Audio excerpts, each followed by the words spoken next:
Why did you think the 1981 hunger strikes occurred? And what was Bobby Sands like, since you knew him well?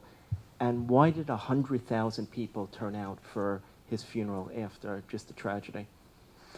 Well, first of all, I never met Bobby Sands. I thought Gerry knew Yeah. Gerry knew Bobby, but you didn't know Bobby. No, I knew Francis Hughes, Okay. who died Right. the second hunger striker, and I knew Patsy O'Hara, and I knew Michael Devine.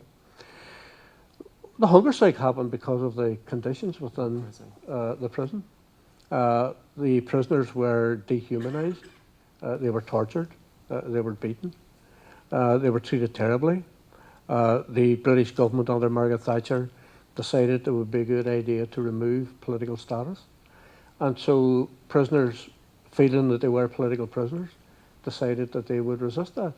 And when they resisted it, they were beaten by the prison warders. And eventually they went on a dirty protest.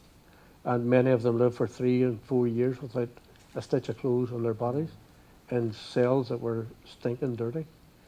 And for somebody to be driven to that clearly suggests that they were living under very extreme conditions.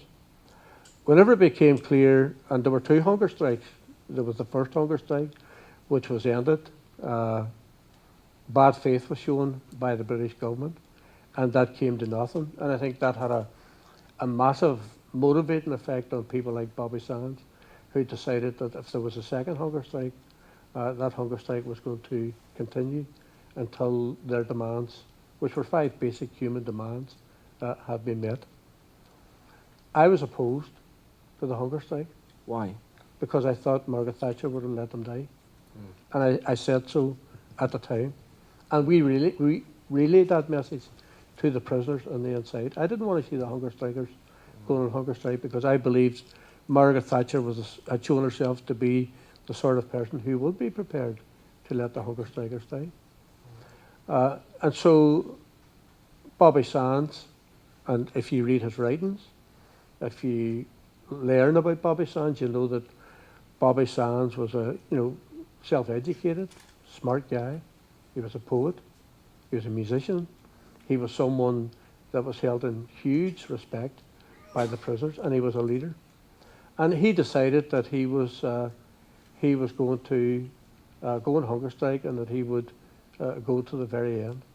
And it was just one of the most terrible periods in our history. And not only did the hunger strikers die in the prison, but a lot of people lost their lives as a result of the intensified conflict that existed on the street. And we shouldn't forget those people either.